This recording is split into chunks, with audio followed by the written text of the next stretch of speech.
What's interesting, and what we've heard throughout the last hour here or so, is that we've heard about AI, mobile first, mobile only, 3D printing just now a couple of minutes ago.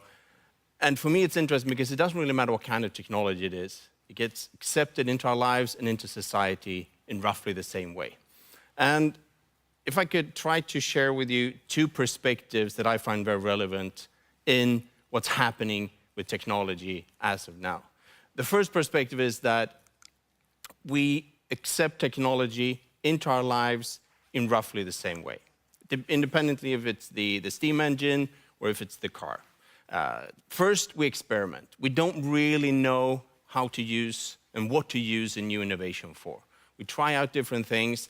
Eventually, we find the use cases, like with the computers and Windows 95, the PC in the mid-90s. We started going online, et cetera, et cetera.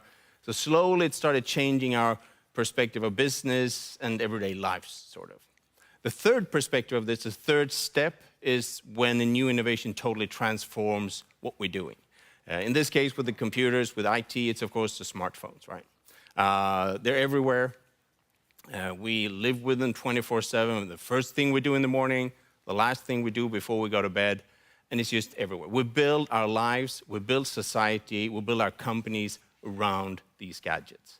And that's all nice, that's good. So that's the first perspective here.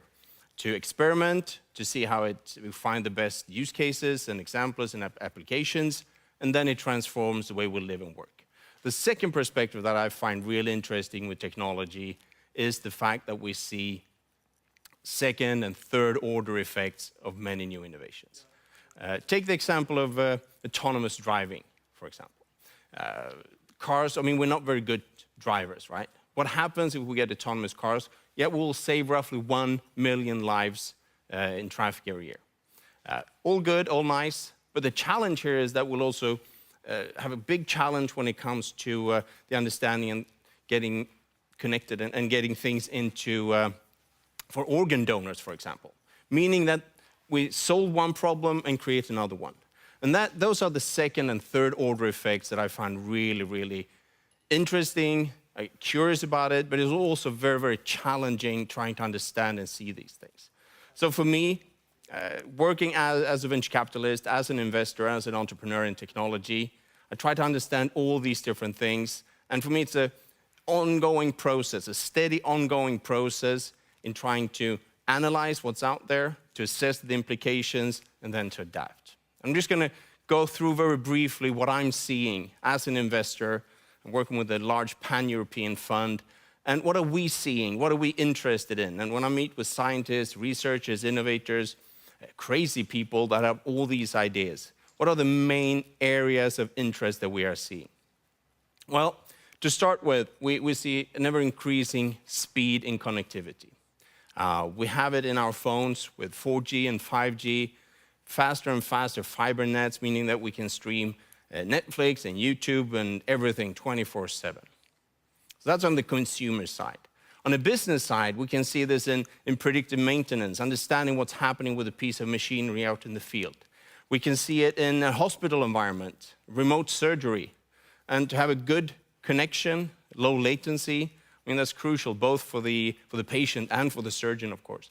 So these things are really interesting.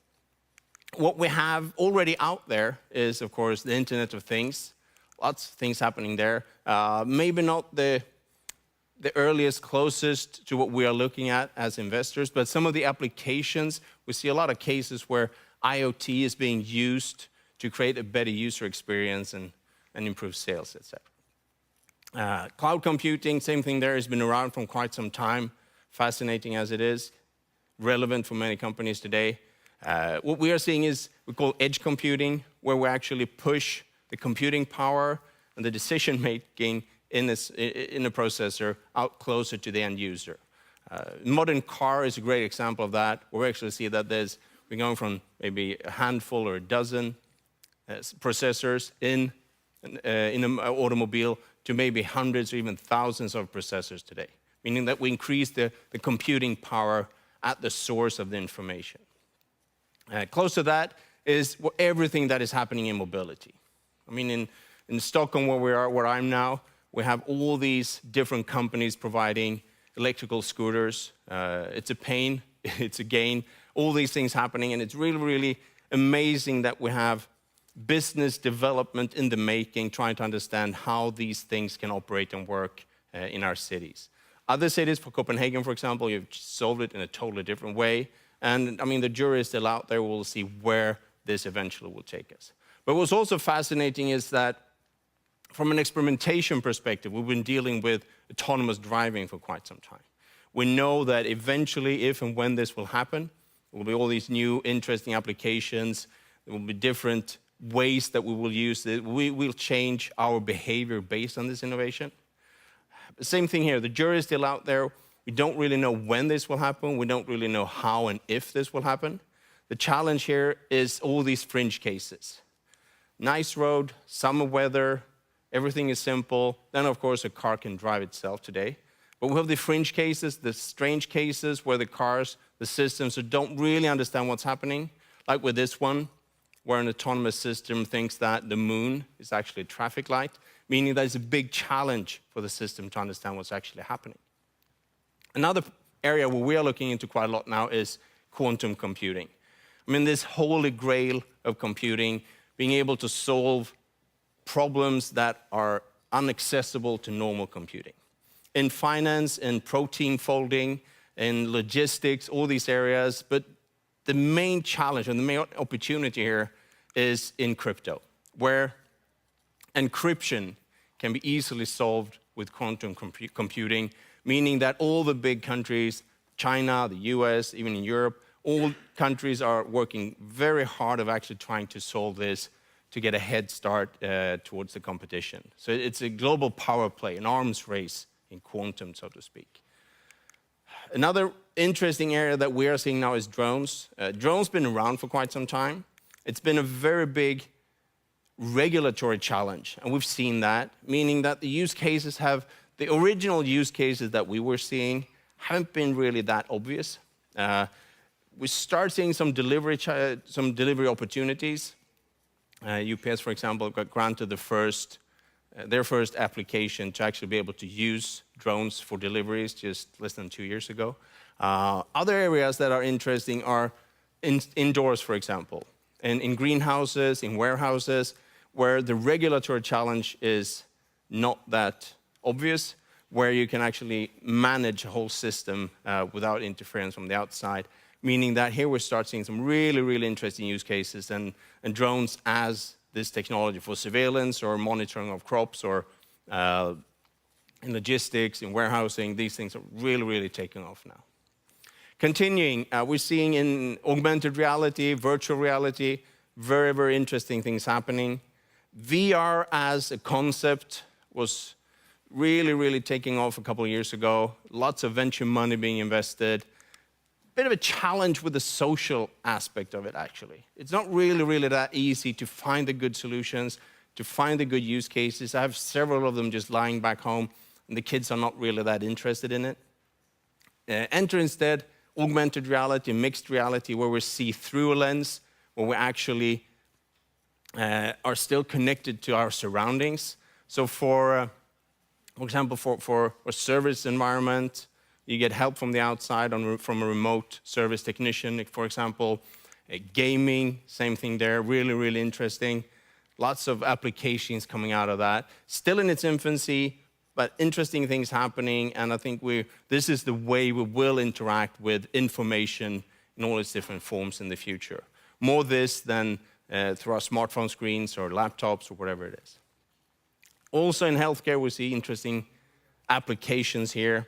Being able to see the inside of a body before you take the scalpel out, really, really useful for a surgeon in this case.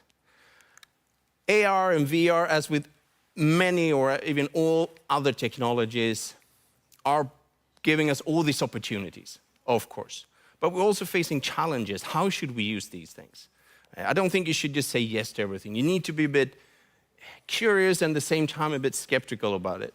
Try to form your own opinions, understand how this will help you, and see how you should make sure that it works for you and does not take over your lives. So this goes with AR, VR, and all these different other technologies that I'm mentioning.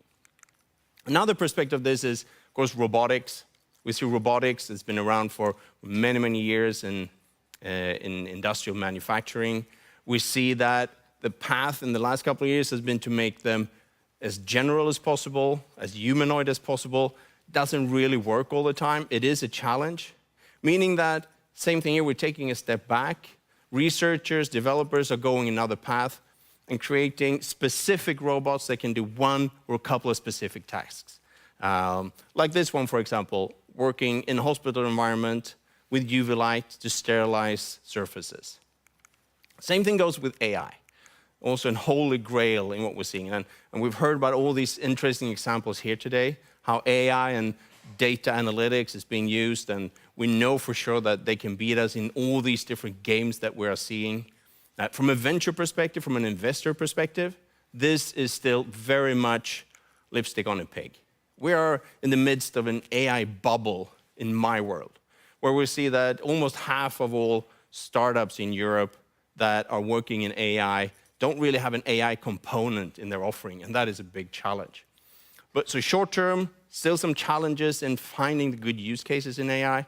Long term, definitely really, really interesting. So how do we cope with this? I mean, it's easy to just like be mesmerized and scared. I think that the wrong thing to do is look the other way. I think we really, really need to embrace these things. As I said, be curious, a bit skeptical, but still embrace it and realize that this will be here indefinitely. It's just our perspective and view of this and how we should use it. So that's the first part, is analyzing what's out there. The second part is to assess the implications.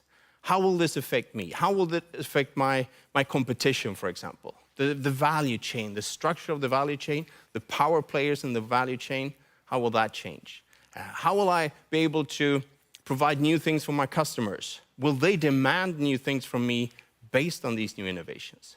And then, of course, the third perspective that we've heard of here is also around the inner workings of our companies, how we can be more productive, how we can understand more about our customers, of our organizations, how we can organize work in a different way. And so after having understood what's out there, what different innovation areas are happening, how it affects me, of course, the last perspective of this is to adapt to this new reality.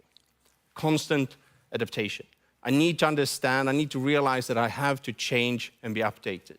And of course, this has to do with uncertainty, with the environment, with the ethical perspectives of technology. Even simpler, more closely to this today maybe, is how we can work with it and our business models and how the way we do business is changing. One example here is Spotify that didn't only manage to set together a whole set of technologies around 15 years ago and introduce them in a new market.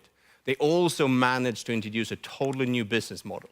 And that is really, really impressive, to introduce the technologies at the same time as you are changing how a market works. I mean, we don't buy music anymore. We subscribe to music service. So with that, thank you very much, and may the future be with you. I'm sure it will, at least for the rest of the day. Thank you. Thank you so much, Niklas. Step down to the floor here with me, and I have a few follow-up questions for you. So, Sweden is the next most innovative country in the world, according to ranking, and then close up is Finland and Denmark. So why aren't we even better at keeping up with the technology change? I think that one challenge here is that we will always feel that we're a bit behind. I have quotes from 150 years ago in magazines where people are just so frustrated of all new things happening. They're frustrated with the telegraph. Why do I want to know what's happening in Paris when I'm in New York, for example? They're frustrated with all the gossip and all the excess information, all the new things. So I think we just have to be a bit content with the fact that we will always feel a bit behind, actually. Mm.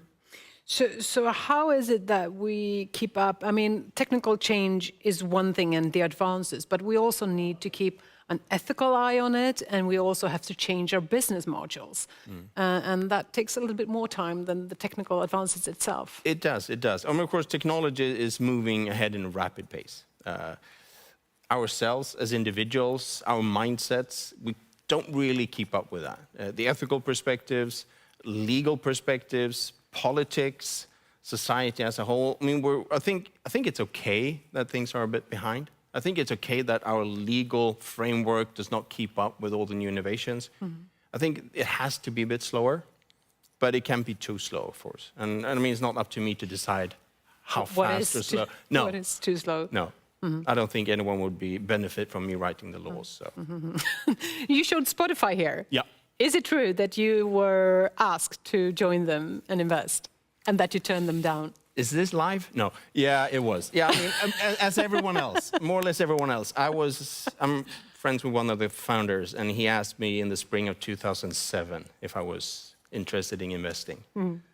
Long story, but I said no. Maybe not the right decision. Looking in the mirror. Oh, you say that. Oh. Nicholas, I think you're right. It was the right decision to come here today. I Thank thank you so much for doing so. Thank you very much. Thank you. Thank you.